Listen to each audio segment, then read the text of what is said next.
সুন্দর একটা video, viral একটা ভিডিও, হলুদ দিয়ে সবাই করে, আমিও করে নিলাম।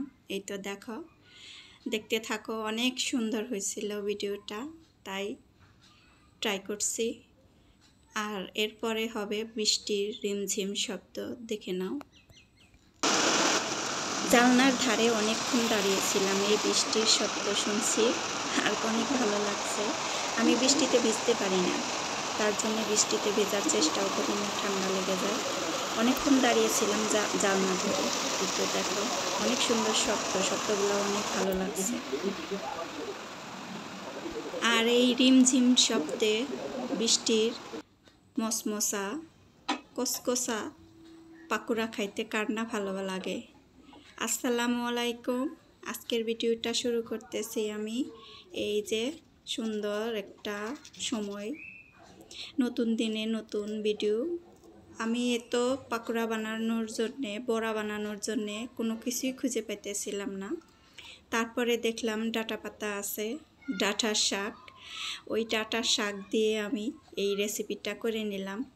শাক ভাজি খাইতে প্রতিদিনই ভালো লাগে না, এই জন্যে। এই তো দেখো, সকালবেলা থেকেই আমি ভিডিওটা শুরু করছি, সকালের বাসি কাজ দিয়ে। এখন এই যে সব প্লেট বাটি সব রয়ে গেছে, ধোয়ার বাকি, ধোবো। তারপরে আর নাস্তা তো কি করলাম ওইটা তো আর শেয়ার করি নাই। আর কিছু কাজ, এই সকালকার কাজ দিয়েই আমি সব কিছু করছি আর কি। এখন এই তো প্লেট বাটিগুলা সব কিছু ধোয়ার পরে ডিমগুলা আনছে, ডিমগুলা ধোয়া হয় নাই, ওই ডিমগুলাও ধুয়ে নেব। সব কিছু গুছিয়ে নিতেছি।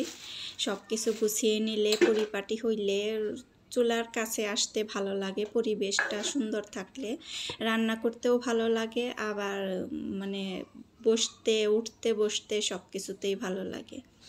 আমাদের এই তো কাজ নিয়ে আমাদের সারাক্ষণ ব্যস্ত থাকতে হয়।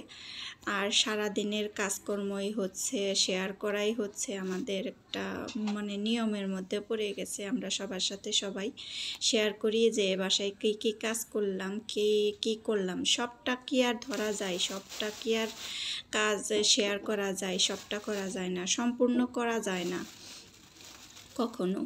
ওই একটু খালি দেখিয়ে দিতেছি যে কি কাজ করছি সারা দিনে। এই তো ডিমগুলা এখন আমি একটু ভিজিয়ে রাখবো, পানি উপরে ছিটিয়ে দিয়ে, পরে ডিমগুলা একটু মাজা করে ঘষা দিয়ে উঠিয়ে আমি মানে কেসে রেখে দেব। এটা আমি পরবর্তীতে আবার দেখিয়ে দেবো যে আমি ডিমগুলা ধুয়ে, আমি কি যেভাবে ধুয়ে আর কি ফ্রেশ করে ডিমগুলা রেখে দিই। আর অনেক ময়লা থাকে ডিমের মধ্যে, এজন্য একটু ফ্রেশ করা লাগে।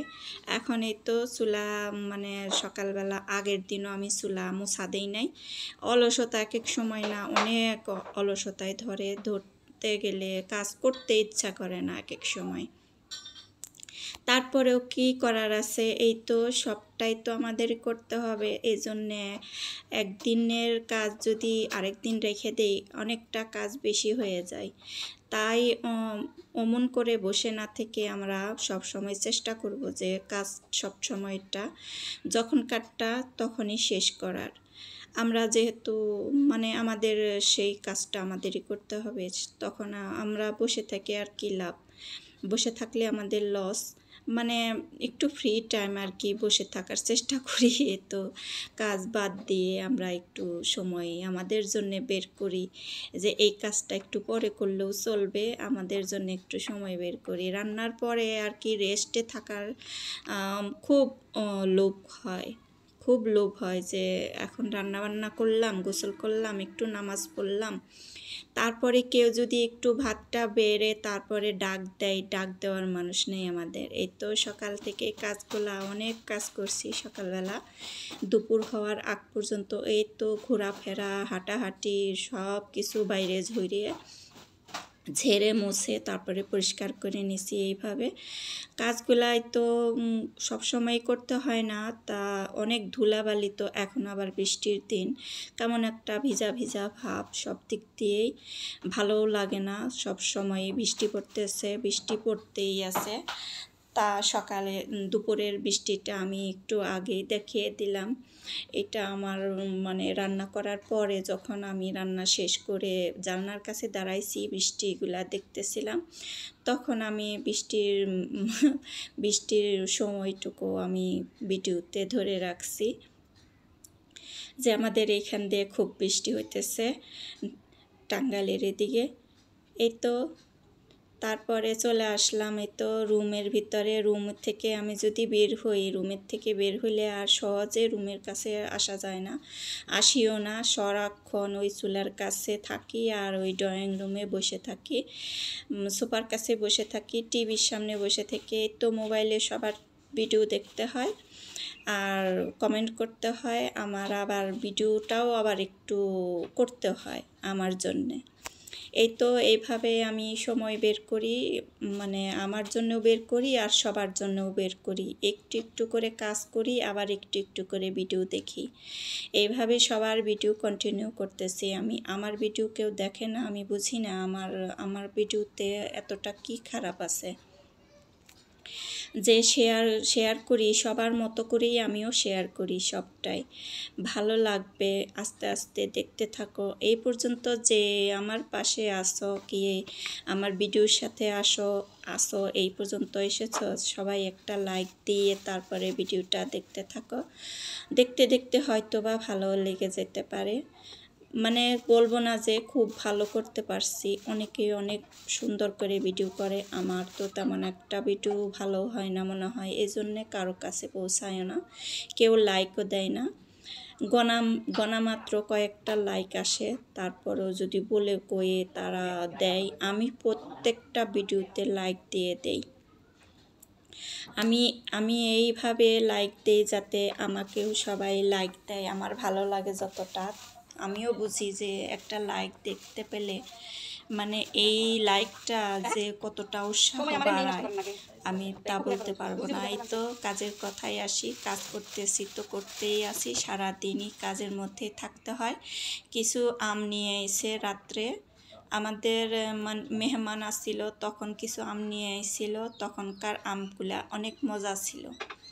সেই আমগুলার নাম ছিল হিমসাগর। আর এই আমগুলার নাম কি জানো বলতে পারলো না, বললো কি আমি মানে জিজ্ঞেস করি নাই এই আমের নাম কি। তারপরে দেখি তালের আঁশ নিয়ে আসছে, একটু শক্ত শক্ত, তারপরেও অনেক ভালো লাগছে। আমার কিন্তু এই তালের আঁশ অনেক পছন্দ, তার জন্য এর চেয়েও ঘন ঘন নিয়ে আসে। এখন পর্যন্ত আমি জাম খাই নাই। জাম খাইছি আমার বোনের বাসায় যেয়ে, তারপরতে সেইগুলা জাম কয়েকদিনের আসছিল ফ্রিজে রাখা, অত ভালো লাগে নাই। তারপরে যে আমি তালের রসগুলা বসে বসে এখন খাবো বলে তারপরে বের করে নিতেছি। একটা ছুলে খেয়ে দেখছি কেমন লাগে, মানে শক্ত কীরকম, তা ভালোই মোটামুটি ছিল। তারপরে সবগুলা ফ্রিজে রেখে দিছি, পরে মানে সময় করে বেছে বসে রেখে তারপরে খাবো। অনেকটি একসাথে বাইছে নিলে তারপরে মেয়েকে দেওয়া যায়, মেয়ের বাবাকে দেওয়া যায়। এই তো চলে আসলাম দুপুরে রান্নাবান্নায়। ডিমগুলায় যে দেখো ধুয়ে উঠিয়ে নিছি, অফ ক্যামেরায় ধুয়ে উঠিয়ে নিছি। এখন এই যে সবজিগুলো এখন কেটে নেব। এগুলা আমার আছে আজকে সবজি ফ্রি পাইছি। মানে একদিন যদি কেনাকাটার মধ্য থেকে রান্নাটা না করা যায় তাহলে অনেকটা মানে সংসারের টাকা অনেকগুলা বেঁচে যায়, তাই না? একদিনের সবজি যদি কেউ দেয় তাহলে অনেকটা ভালো হয়, সুবিধা হয়। মানে এই আজকে যেগুলো আমরা নিজের বাসারটা খাইতাম সেইগুলা আরেক দিনের জন্যে রেখে দিলাম, আরেক দিন চলে যাবে। এগুলো আমার এক ভাড়াইটা দিছে, এক ভাড়াইটা মানে থাকতো আমাদের বাসায়, এখন অন্য বাসায় চলে গেছে, সেইখানে গাছ লাগায়। আমাকে এতটা ভালোবাসে, এজন্যে আমার জন্যে তো পাঠিয়ে দিছে সবজিগুলা। তারপরে তার জন্যও আমি অনেক কিছু করি, আইসা বসে থাকে, অনেক নাস্তা টাস্তা দেওয়া হয়, খায়। আমাদের মানে অনেক গল্প সল্প করি, এখনও আমার কথা মনে করে আসে। এই তো অনেক মানে ভাড়াটিয়া তাদের কাছে তো খুব বেশি আশা করা যায় না। এই তো আমি রান্না বসিয়ে দিলাম। এখন এই যে দোন্দল আর আলু মিশিয়ে একটু রান্না করব। তা অল্প একটু তরকারি হয়ে গেছে, এখানে আলু দিছি ভালোই, মোটামুটি একটু দেখা গেছে তরকারি, মানে আমরা 3 জন মানুষ, 3 জনের জন্য পারফেক্ট, মানে 2 ওক্ত 2 বেলা হয়ে গেছে, দুপুরে আর রাত্রে মোটামুটি আর কি চলে গেছে। এইখানে আমি এভাবে রান্না করে নিলাম। রান্নাটা কেমন লাগে জানিও কমেন্টের মাধ্যমে, যে দোন্দল রান্না এভাবে কেউ খায় দেখছো। অনেক দিনকার মাছ রয়ে গেছিলো, ওইগুলো আর কি শেষ দিলাম। এখন এই যে পুরাতন মাছ শেষ করে তারপরে ওই রান্নাটাও শেষ করে নিলাম। মাছের রান্নাটা এখন এই যে ডাটা পাতা দেখতেছ, ওই যে ডাটা মানে বললাম না ফ্রি ফ্রি তরকারি দিছে, সেই ভাড়াটি আমাদের এই ডাটাগুলাও দিছিল। ডাটা শাকগুলা রেখে দিছিলাম, যখন মানে ডাটাগুলা পরিষ্কার করছি তখন এই তো ডাটার শাক কিছুটা কাটে রাখছিলাম, পরবর্তীতে পাতা কয়েকটা রয়ে গেছিলো, তারপরে তো পাতাগুলা আবার একটু কুচি করে নিয়ে এখন এই যে চিন্তা করতে করতে আমি যে বড়ার রেসিপি পাইছি, মনে করলাম যে বড়া বানাই পুঁইশাক পাতার মতো, একদম পুঁইশাক পাতার বড়া যেরকম মজা লাগে ওই রকম টেস্টি, ওরকমই মজা, একটু তো ভিন্নতা থাকবেই, তাই না? যেহেতু পুঁইশাক পাতা কোথায় আর এই যে ডাঁটা পাতা কোথায়, এভাবে রান্না করে মানে বড়া বানিয়ে যদি শাক ভাজি করতে মন না চায় তাহলে এইভাবে বড়া বানিয়ে খেয়ে দেখতে পারো, অনেক ভালো লাগে। মানে এখন এমন বের হয়েছে যে কোনো কিছুই আমরা খাইতে পারি, এত কিছু জানতাম না বিয়ের শুরুতে, তো আমি তো মানে রান্না করাই বুঝতাম না, রান্না শিখছি 1 বছর সময় লাগছে, রান্না শিখছি। তারপরে আমি একসাথে ছিলাম, আমাদের একসাথকার জীবন ছিল 12টা বছর, 12টা বছর আমি মানে সবার সাথে একসাথে থাকছি। তারপরে ওই 12 বছরে সব কিছু রান্না শিখছি, মানে আলাদা হয়ে যে আমার বেশি কিছু শেখা লাগছে তা না, তারপরেও অনেক কিছু শিখছি আলাদা হয়েও, নিজের থেকে মানে কার কাছ থেকে দেখে, অনেকেই রেসিপিগুলা দেখে। তখন তার এই যে ইউটিউব ছিল, ইউটিউবে আমি ছিলাম না, ইউটিউব থেকে অনেক রেসিপি দেখছি। তখন যে আমি ইউটিউবে কাজ করব, তখন যদি আমি কাজ করা ধরতাম তাহলে আমি এখন কোথায় থেকে কোথায় পৌঁছে যেতাম। এখন চিন্তা করি যে যখন থেকে আমি ইউটিউবে মানে ভিডিও দেখা শুরু করছি, তখন থেকে যদি আমি ইউটিউবে কাজ করতাম, তখন আমার মানে ইউটিউবে তখন তো ওয়াইফাই ছিল না বাসায়, তারপরে অ্যান্ড্রয়েড ফোনও ছিল না। এই তো বড়াগুলা ভাইজে নিলাম। আজকের ভিডিওটা কেমন লাগলো জানিয়ে দিতে পারো। আবার কোনো নতুন ভিডিওতে কথা হবে। আর নতুন কোনো ভাই বা বোন হয়ে থাকলে আমার পাশে থেকে যেতে পারো। এই তো দেখো বড়াগুলা ভাইজে নিলাম, অনেক মজা হয়েছে, এইভাবে ট্রাই করে দেখতে পারো। আজকের ভিডিওটা এই পর্যন্তই ছিল, ভালো থাকো, সুস্থ থাকো, এই শুভকামনায় শেষ করছি। আল্লাহ হাফেজ, বাই বাই, টাটা।